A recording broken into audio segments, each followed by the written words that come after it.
हम वशिष्ठ संहिता पढ़ रहे हैं। वशिष्ठ संहिता में प्रथम अध्याय, द्वितीय अध्याय, तृतीय अध्याय और चतुर्थ अध्याय कंप्लीट कर लिया है। आज पंचम अध्याय और छठ अध्याय पढ़ेंगे। आज पंचम अध्याय में 55 श्लोक है। इसमें हमें पढ़ना है आत्मा का स्वरूप, जीव की 4 अवस्था, राशि और ग्रह। और फिर छठ अध्याय में पढ़ना है मृत्यु पर विजय प्राप्त करने के उपाय। क्या क्या उपाय बताए गए हैं? एक ओम जब बताया गया है, त्र्यंबकम जब बताया गया है यानी रुद्र ध्यान, इसको रुद्र ध्यान भी बोला जाता है, और समाधि अभ्यास। इतनी चीजें हमें पढ़ना है मृत्यु पर विजय प्राप्त करने के लिए। आज क्लियर हो जाएगा सारा चीजें। बहुत ही इंटरेस्टिंग टॉपिक है आज।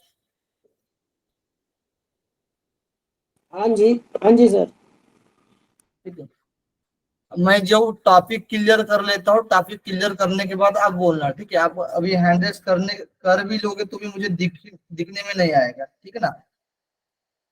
तो एक टॉपिक क्लियर कर लेता हूँ और फिर आपसे पूछता हूँ कि किसी को कुछ डाउट है, आप लोग क्वेश्चन कर सकते हैं। ठीक है ना? बीच में बोलिएगा मत। हाँ, आवाज नहीं आ रही तो ही बोलना। पंचम अध्याय स्टार्ट कर रहे हैं। पंचम अध्याय में 55 श्लोक हैं। इसमें शक्ति जी और वशिष्ठ जी का संवाद है, और शक्ति जी प्रश्न पूछ रहे हैं और वशिष्ठ जी उत्तर दे रहे हैं। तो जो ज्ञान किसका है? तो ब्रह्म जी का ज्ञान है, जो वशिष्ठ जी कह रहे हैं।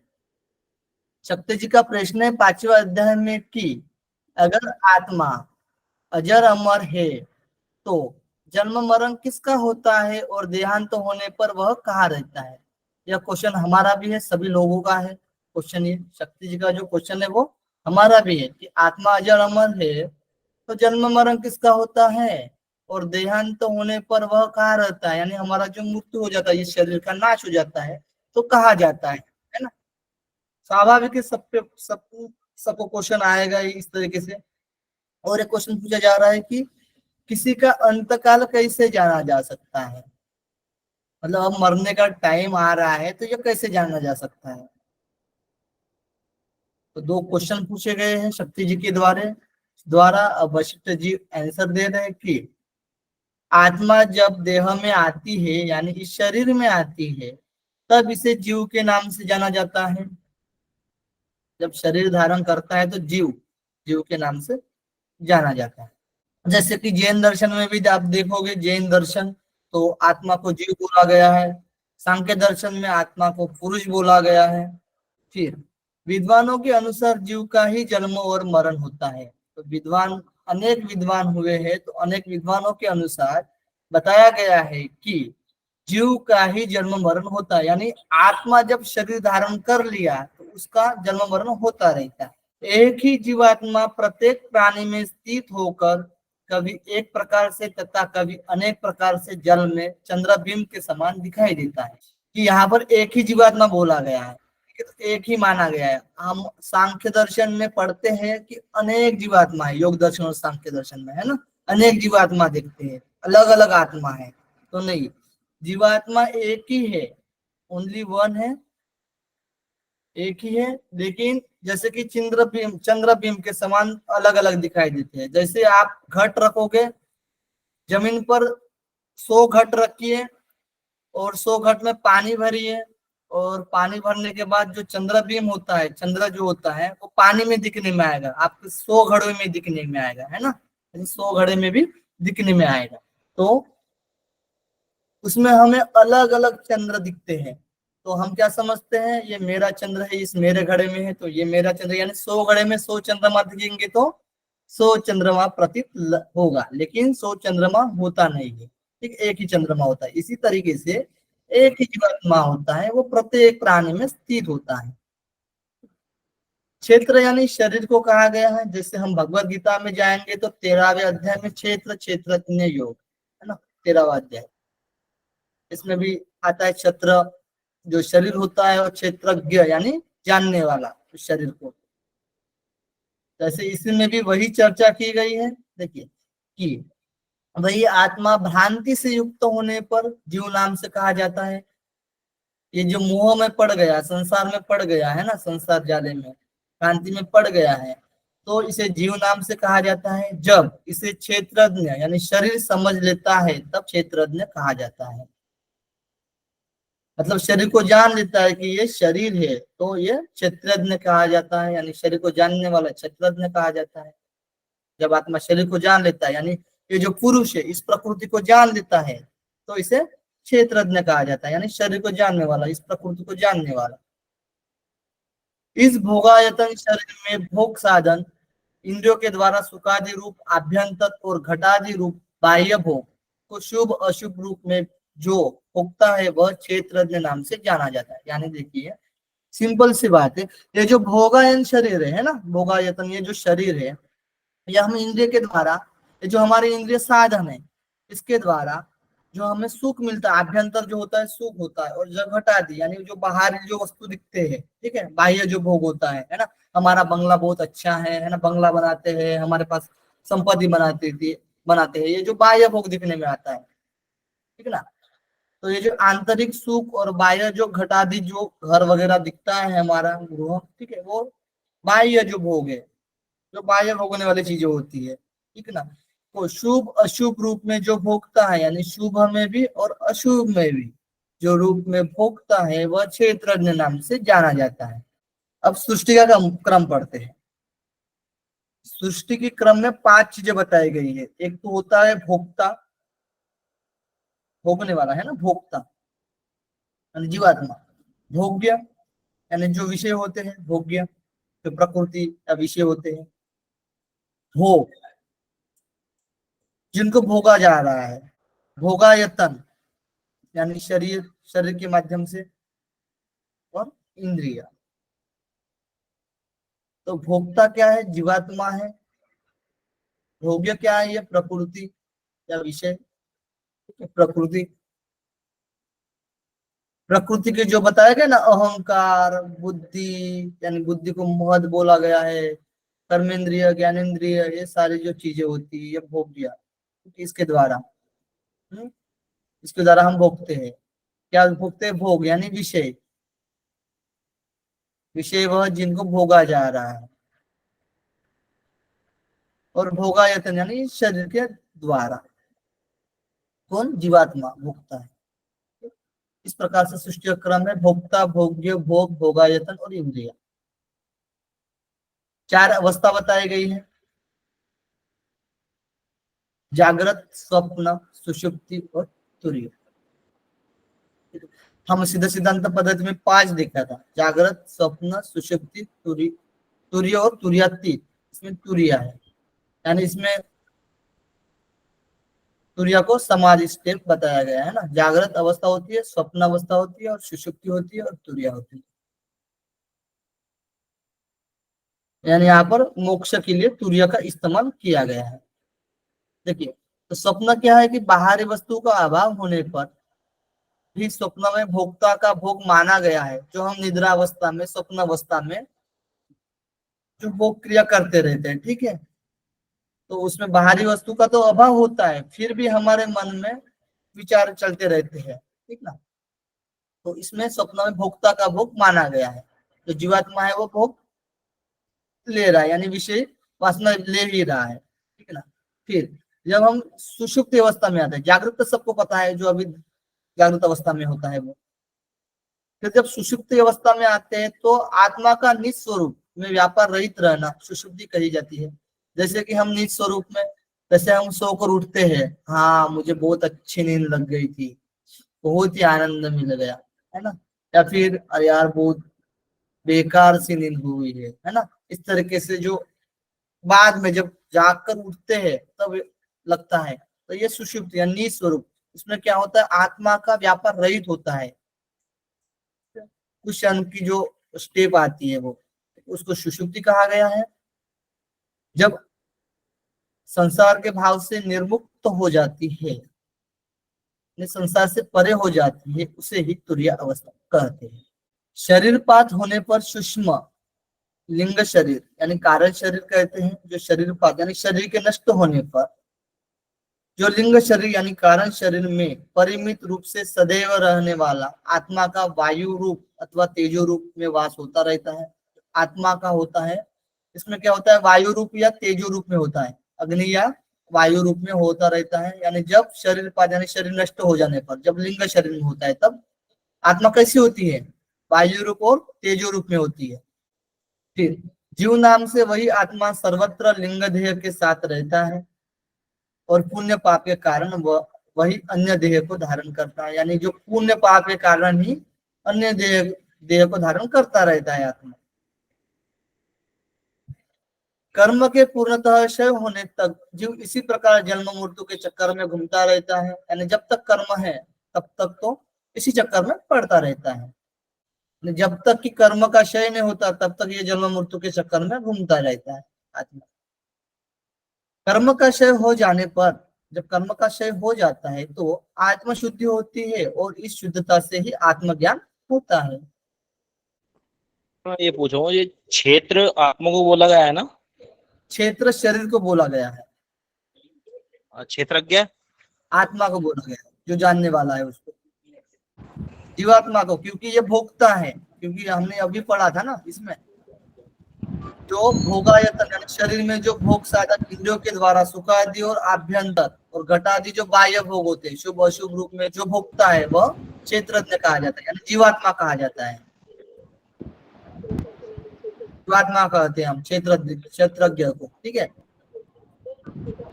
जब यह कर्म के परे हो जाता है, माइक म्यूट कर लीजिए, कर्म के जब परे हो जाता है तो शुद्ध आत्मा हो जाता है ना। चलिए, और फिर किसी को कोई डाउट, क्लियर है? किसी का माइक ऑन है, म्यूट कर लीजिए। सर यहाँ शरीर पात से क्या तात्पर्य है? शरीर पात यानी शरीर- शरीर का नाश, शरीर का नाश। तो सर हम इसको मृत्यु समझे, शरीर का नाश होना। जो स्थूल शरीर होता है उसका नाश। जी। हाँ, क्योंकि देखिए सूक्ष्म शरीर तो रहता है, जो मन बुद्धि अहंकार जो बताया गया है ना, वो रहता है लिंग शरीर में। यानी उसको जो उसमें अहंकार और बुद्धि रहती है लिंग शरीर में, ठीक है, तन्मात्र रहते हैं। और ये जो आत्मा कैसे होता है, तो वायु और तेजो रूप में रहता है उस टाइम में। कर्मों का क्षय कैसे होता है?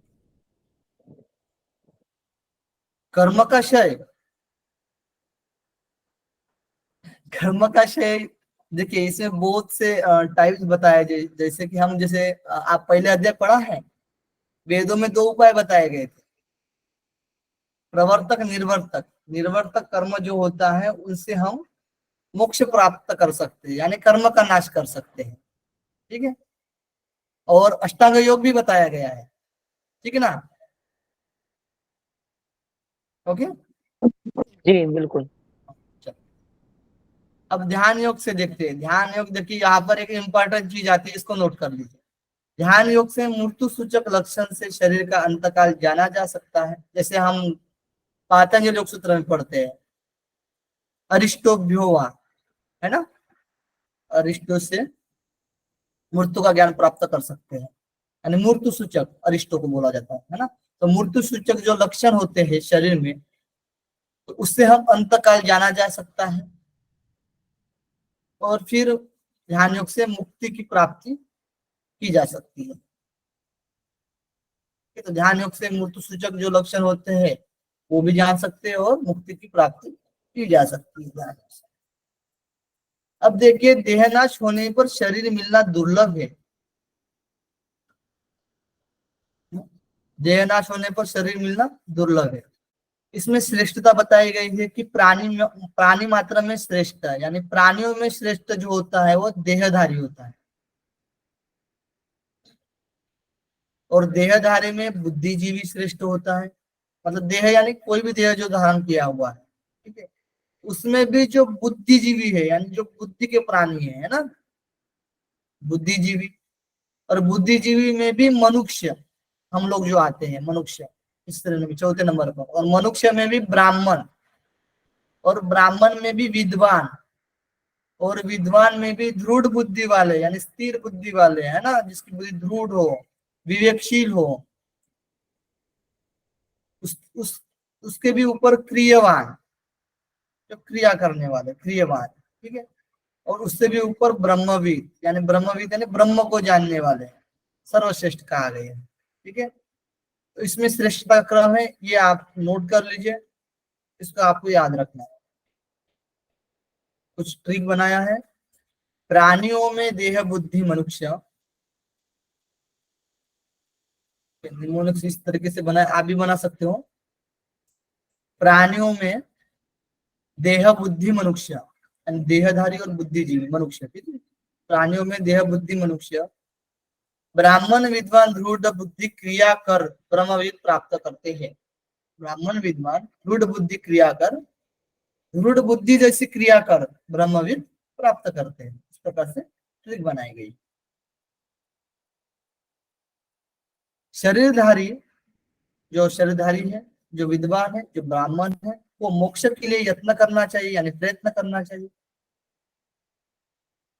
यानी यत्न करना चाहिए। और उसके द्वारा बाहरी और भीतरी चिन्हों से काल यानी मृत्यु समय को भी जाना जा सकता है। जब यत्न करेंगे तो उसके द्वारा हम बाहरी और भीतरी चिन्हों से, जो बाहर के चिन्ह होते हैं और भीतरी जो चिन्ह होते हैं हमारे शरीर के अंदर, ठीक है, उससे भी हम मृत्यु समय को भी जाना जा सकता है। यहाँ तक किसी कुछ प्रॉब्लम हो तो पूछ सकते हो, या फिर नेक्स्ट करते हैं। सर ये ब्रह्मविद क्या है? यानी ब्रह्म को जानने वाले, ब्रह्मविद। ब्राह्मण जो ज्ञानी होते हैं, मनुष्य में भी जो तेज बुद्धि किसकी होती है, ज्यादातर ब्राह्मण लोग की होती है। ब्राह्मण लोग यानी ब्रह्म ज्ञान को जान रहे हैं, वो भी ये जो समाज में दिखते वो नहीं, कर्म के हिसाब से कि ऑलरेडी वो ब्राह्मण का पालन कर रहे हैं, है ना, ब्रह्म के ज्ञान को जान रहे हैं, ठीक है, उसको पढ़ रहे हैं।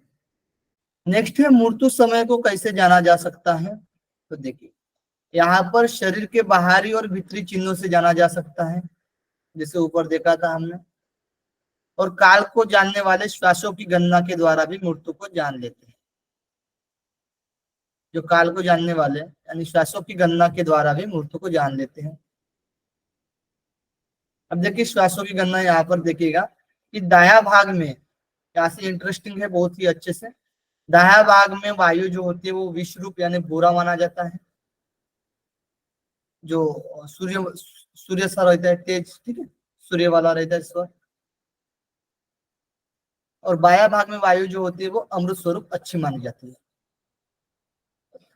समय के प्रभाव से उन दोनों में नित्य शीत तत्व और उष्ण तत्व संचलन करते हैं, यानी शीत तत्व बाएं भाग के लिए है और उष्ण तत्व दाएं भाग के लिए है। सॉरी, हाँ, शीत तत्व जो होता है वो बाएं भाग के लिए होता है और उष्ण तत्व होता है जो दाएं भाग के लिए होता है। सभी काल के वश में है, किंतु एकमात्र काल ही स्वतंत्र है, इसलिए चिन्हों के द्वारा सदा पहले से ही काल को यथावत जानना चाहिए। एकमेव क्या है, काल ही, काल किसी के वश में नहीं है ना, काल स्वतंत्र है। जैसे हम दाया और बाया, ये काल का भक्षण करने वाले, काल को बढ़ाने वाले यानी काल बिताने वाली, दाया और बाया जो स्वर होता है यानी ईड़ा और पिंगला, काल बिताने वाली, और काल का भक्षण करने वाली कौन बताया गया था, सुषुम्ना। इसी प्रकार से यही सीक्वेंस यहाँ पर भी लगता है। देखिए जैसे हम देखते हैं ना, घटी क्या है, श्वास कितना है, राशि क्या है, दिन क्या है, मास, ऋतु, है ना, उत्तरायण दक्षिणायन, तो यहाँ पर एकदम सीक्वेंस से बताया गया है कि जब हम 60 श्वास लेते हैं तो एक प्राण होता है, यानी समय की इकाई यहाँ पर बताई गई है, एक प्राण। फिर 6 प्राण लेते हैं तो एक घटिका मीन्स 24 मिनट्स होते हैं। और 5 घटिका यानी एक राशि, इसमें 2 तास होते हैं, 5 घटिका जो धारणा करते हैं 5 घटी, तो एक राशि होती है। एक राशि में पंच महाभूत आ जाते हैं, ठीक है, नोट कर लीजिए, एक राशि में पंच महाभूत आ जाते हैं। 12 राशि एक दिन, 12 राशि यानी एक दिन यानी 24 घंटे तास। फिर 30 दिन का एक मास होता है और 2 मास का एक ऋतु होता है, जो हमने घेरण संहिता में पढ़ा था।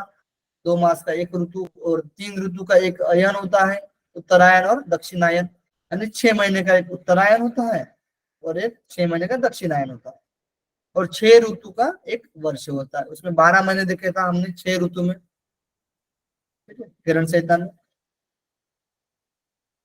और इसमें 100 वर्ष की आयु उत्तम मानी गई है। जैसे कि ईशावासी उपनिषद में हम पढ़ते हैं तो कर्म करते हुए 100 वर्ष तक जीने के लिए बताया गया है। उसी तरीके से 100 वर्ष की आयु उत्तम मानी गई है, इसको नोट कर लीजिए। यहाँ तक किसी को कुछ डाउट हो तो पूछ सकते हो आप लोग। तो हम जैसे हिसाब करेंगे तो 6 प्राण का एक घटिका होता है, यानी एक प्राण अब इसमें कैलकुलेट करेंगे तो 4 × 24, यानी एक जो प्राण होता है 4 मिनट का होता है।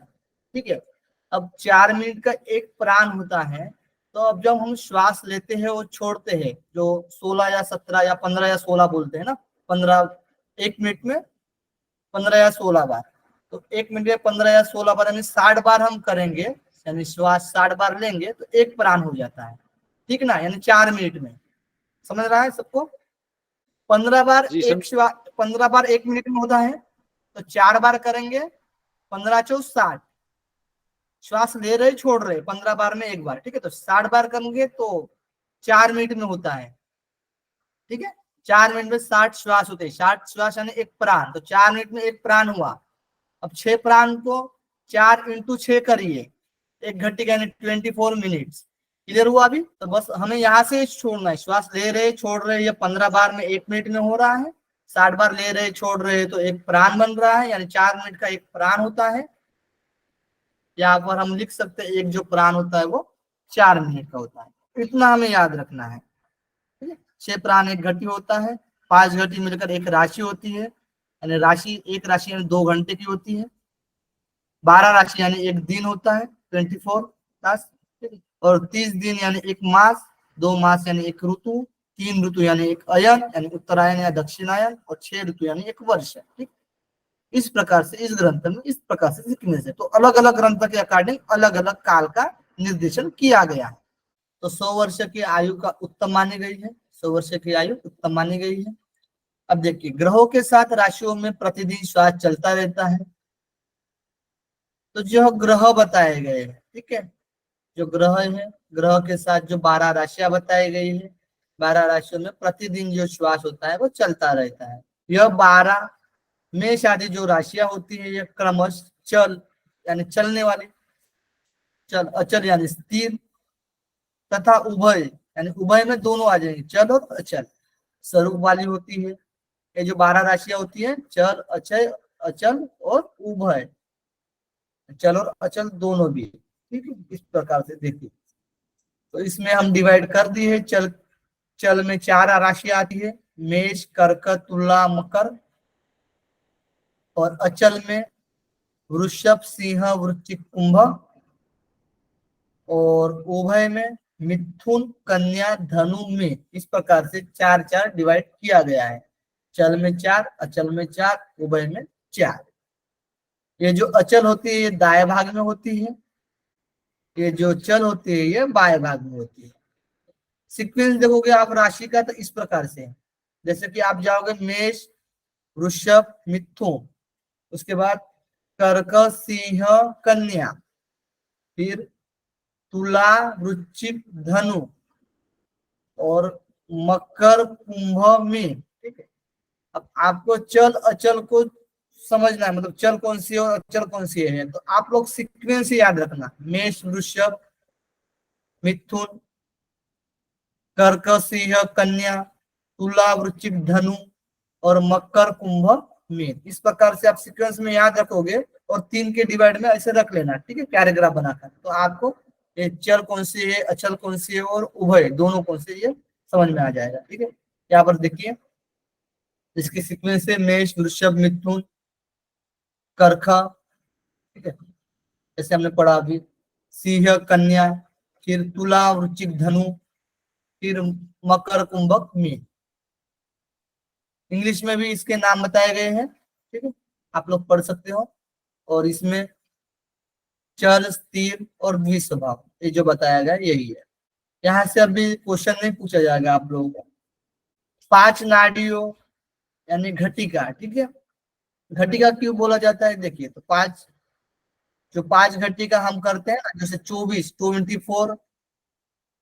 × 5 करेंगे तो 2 घंटे का 5 घटी हो जाती है। ठीक है, तो 5 नाड़ियां, तो घटिका की एक राशि होती है, यानी जब पंच धारणा करते हैं तो पंच महाभूत को ही यहाँ पर 5 नाड़ियां बोला गया है, या फिर 5 घटिका भी बोल सकते हैं हम, तो 5 घटी हम धारणा करते हैं। उसी को एक राशि बोला गया है, क्योंकि एक राशि में 5 महाभूत होते हैं, एक राशि में पंच महाभूत होते हैं। तो एक एक राशि के अंदर 5 महाभूत का वास होता है। इसमें नाड़ियां जैसे प्रथम जो नाड़ी होती है वायु तत्व वाली होती है। इसमें जो वायु कहाँ कैसी चलती है, तो नाक के एक तरफ में वायु चलती है, नाक के एक ही साइड में, है ना, ये स्वर विज्ञान में आता है। जैसे कि नाक के एक ही तरफ वायु चल रही है तो वायु तत्व वाली। और द्वितीय अग्नि, यानी द्वितीय जो नाड़ी होती है, द्वितीय नाड़ी ये अग्नि होती है, ये ऊपर की ओर चलती है। वायु कहाँ पर चलती है, जो द्वितीय नाड़ी अग्नि जो होती है वो ऊपर की ओर चलती है। और फिर तृतीय पृथ्वी, तृतीय नाड़ी जो पृथ्वी होती है वो दोनों ओर से चलती है, दोनों नॉस्ट्रिल से। फिर चतुर्थ यानी जो जल नाड़ी होती है वो नासातल से चलती है, नासा से चलती है, ठीक है, तल से। फिर पंचम जो नाड़ी होती है वो आकाश जो नाड़ी होती है वो नाक के ठीक बीच के खाली स्थान में चलती है, जो नाक के बीच वाला जो स्थान होता है उस खाली स्थान में चलती है। इस प्रकार राशियों में ग्रहोदय यानी ग्रह का उदय के सहयोग से इस शरीर में भूत वर्तमान भविष्य को तथा शुभ अशुभ फल को भी जाना जा सकता है। यानी राशि और ग्रहों के सहयोग से इस शरीर में ही हमें भूत वर्तमान और भविष्य को भी जाना जा सकता है, और शुभ अशुभ फल को भी हम जान सकते हैं। यहाँ से क्वेश्चन आया हुआ था, ये इंपॉर्टेंट चीज है, ठीक है, नोट कर लीजिए।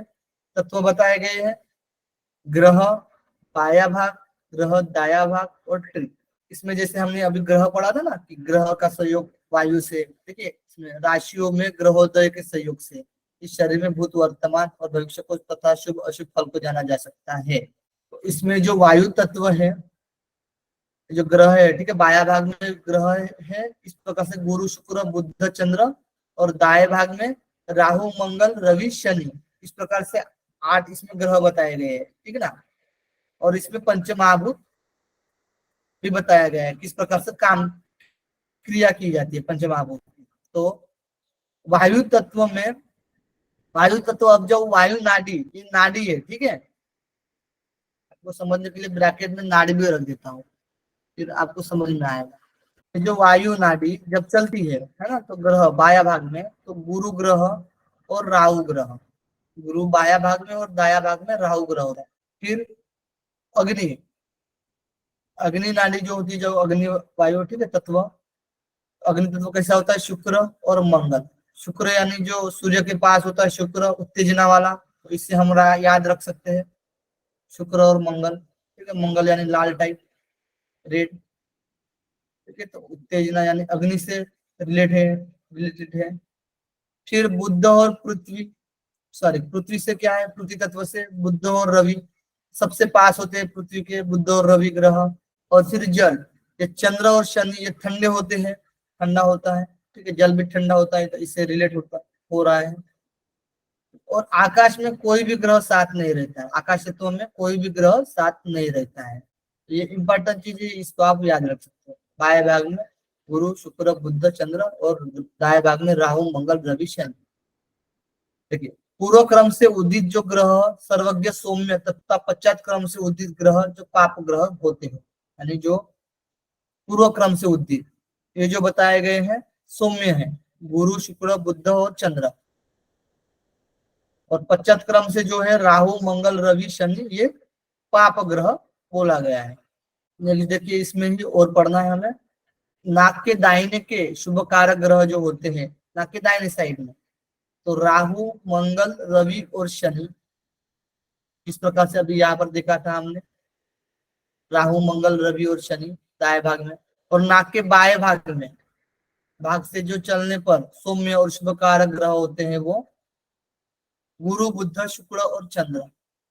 नाक के बाएं भाग में क्या है, गुरु शुक्र बुध और चंद्र, जो सौम्य कारक होते हैं और शुभ कारक होते हैं। बाएं भाग से चलने पर पाप ग्रह भी शुभ कारक तथा सौम्य ग्रह भी निश्चय ही अशुभ कारक होते हैं। जब बाएं भाग से चलते हैं तब तो सौम्य भी निश्चय ही अशुभ कारक माने गए हैं। इसमें शुभ कारक, पाप ग्रह भी शुभ कारक होते हैं और सौम्य ग्रह भी अशुभ कारक हो सकते हैं बाएं भाग से चलने पर। यानी इसमें जो विपरीत चलने पर श्वास लेते समय सभी ग्रह शुभ तथा श्वास छोड़ते समय सभी ग्रह अशुभ माने गए हैं। यहाँ तक किसी को कोई डाउट, यहाँ से क्वेश्चन नहीं पूछा जाएगा, यहाँ से क्वेश्चन आया हुआ है, ये इंपॉर्टेंट चीज है बस पंचम अध्याय में। प्रश्न करता है वो फल का संबंध बताया गया है कि देखिए, जैसे कि जो स्वर चल रहा है स्वर विज्ञान में आता है, ठीक है, स्वर विज्ञान में आपको डिटेल से पढ़ने में मिलेगा, है ना, स्वर विज्ञान जो आप पढ़ोगे, जो स्वर चल रहा है उसी तरह प्रश्न करता शुभ फल होगा, और जो स्वर नहीं चल रहा है उस तरफ प्रश्न करता व्यर्थ फल होगा।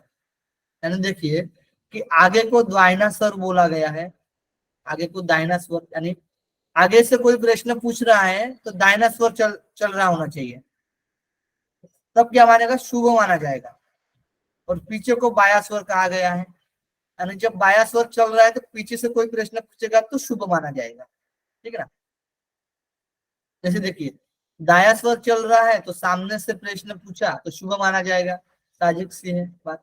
और बाया स्वर चल रहा है और सामने से प्रश्न पूछा जाएगा तो अशुभ फल माना जाएगा।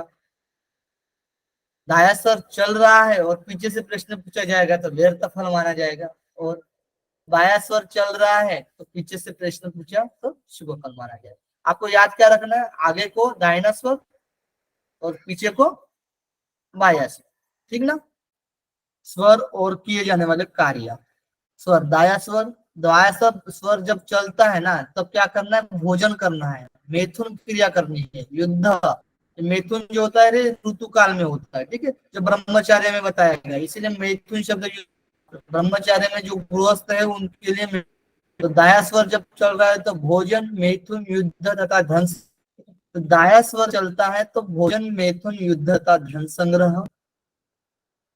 और बाया स्वर जब चलता है तो यात्रा करनी चाहिए, विवाह कर्म और सभी शुभ कर्म जो शुभ शुभ कर्म होते हैं वो करनी चाहिए। देखिए बाया भाग से श्वास चलते समय, बाया भाग से जब श्वास चल रहा है तब वायु और अग्नि तत्व भी हो तो विद्वान को यात्रा नहीं करनी चाहिए, यात्रा नहीं करनी चाहिए। जब बाया भाग, देखिए यहाँ पर बाया स्वर में यात्रा बताई गई है ना, तो यात्रा नहीं करनी चाहिए। जबकि वायु और अग्नि तत्व भी साथ में हो तो वायु और अग्नि तत्व साथ नहीं होना चाहिए।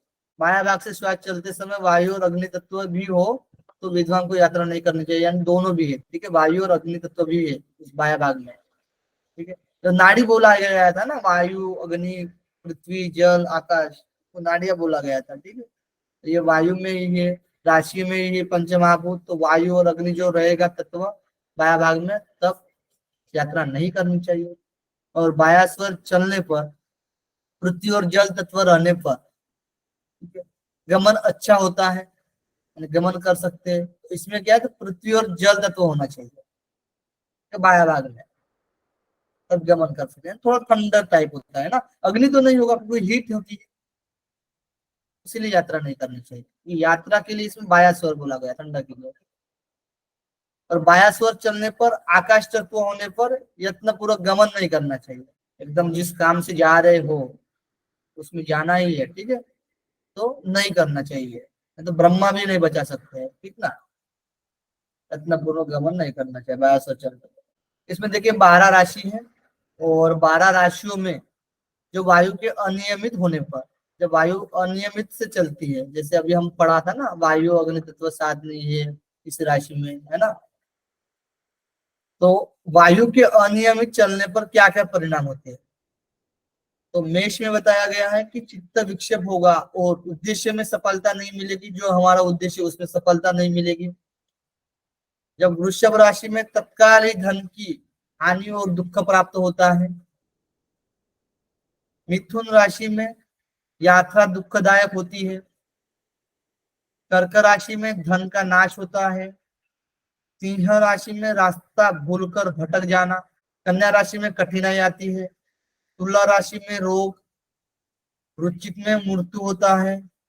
और धनु में बुद्धि का नाश होता है, मकर राशि में शारीरिक कष्ट, और कुंभ में मित्र का नाश, और मीन में सब काम बिगड़ जाता है, यानी वायु अनियमित चलने पर। ठीक है, इस राशि जो जिसकी राशि है, ठीक है, नाम से जो राशि बनते हैं ना, और उसमें जो वायु की अनियमितता होती है, तो इस प्रकार से दुखों का सामना करना पड़ता है। इन स्थानों में पंचमहाभूत के स्थानों, देखिए इन स्थानों में पंचमहाभूत के स्थानों और वायु संचारणों में विपरीतता होने पर सभी प्राणियों को भय तथा राजा को भी संताप होगा। तो जो ये राशि बताई गई इन स्थानों में और पंचमहाभूत के स्थानों में और वायु जो संचरित करती है, इसमें जो विपरीतता होती है, तो सभी प्राणियों में भय होता है और राजा को भी संताप होता है। यहाँ तक हमारा पंचम अध्याय क्लियर हो गया है। छठ अध्याय बिल्कुल सिंपल है, छोटा सा है, क्योंकि इसमें ज्यादा श्लोक है, लेकिन ज्यादा से ज्यादा ओंकार की चर्चा है, और जो इम्पोर्टेंट चीज थी वही इसमें लिखा गया है। ठीक है, मूर्ति से छुटकारा पाने का उपाय ये मेन है, ये नोट कर लीजिएगा। मूर्ति से छुटकारा पाने के उपाय बताए गए हैं, जैसे कि गायत्री या प्रणव मंत्र के द्वारा पहले आत्मशुद्धि के लिए प्राण का संयम कर निर्मल चित्त हो। प्राणों को संयमित करने पर क्या होगा, निर्मल चित्त होगा। जैसे नाड़ी शुद्धि हम करते हैं ना, तब क्या होता है, चित्त निर्मल हो जाता है ना, निर्मल चित्त हो, स्थिर हो चित्त। शरीर में स्थित ओंकार रूपी परम तत्व को जानकर, हमारे जो शरीर में ओंकार है, ओंकार रूपी जो परम तत्व है, ठीक है, उसको जानकर उस ओंकार अक्षर का अपने शरीर में न्यास, ठीक है, अपने शरीर में न्यास करने से मृत्यु से छुटकारा पाया जा सकता है, यानी स्थापित करने से, अपने शरीर में स्थापित करने से, जानने से अपने शरीर में क्या होगा, मृत्यु से छुटकारा प्राप्त होगा, यानी ओंकार और गायत्री मंत्र।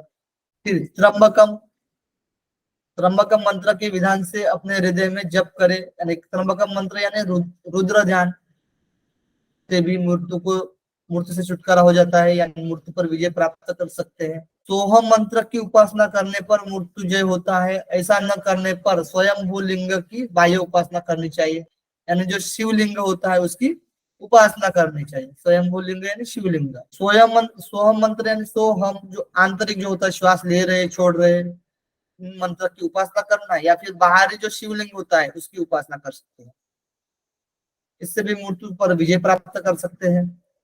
फिर हृदय कमल में नारायण देव का चिंतन करना चाहिए, जो हम ध्यान विधि में पढ़ा था, हृदय कमल में नारायण देव का चिंतन।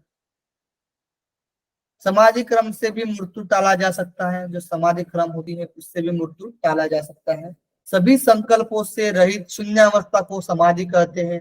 जब हम हठ प्रतिविका में पढ़ेंगे तो शून्य अवस्था समाधि का पर्यायवाची है, तो शून्य अवस्था को ही समाधि कहा जाता है।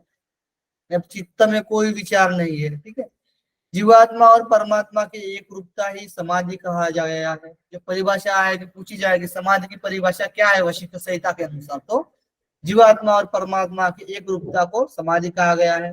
ध्यान आदि क्रम से रहित जो अवस्था है उसे शून्यता कहते हैं। नहीं, जैसे पातंजलि योग सूत्र में पढ़ते हैं, ध्यान की विस्मृत अवस्था ही समाधि कही गई है, शून्यता अवस्था ही समाधि है। समाधि के क्रम से विशेष रूप से मृत्युजय होता है, और तथा योगविद यानी योग को जानने वाला भी होता है समाधि क्रम के विशेष रूप से। प्रथम उपाय में ओम का जप करना है, शॉर्टकट में यहाँ पर। द्वितीय उपाय में त्र्यंबकम मंत्र का जप करना है। तृतीय उपाय में नारायण का ध्यान, और चतुर्थ उपाय में समाधि। ये शॉर्टकट में, इसको याद रखोगे छठ अध्याय में तो हो जाएगा, काम हो जाएगा। धन्यवाद।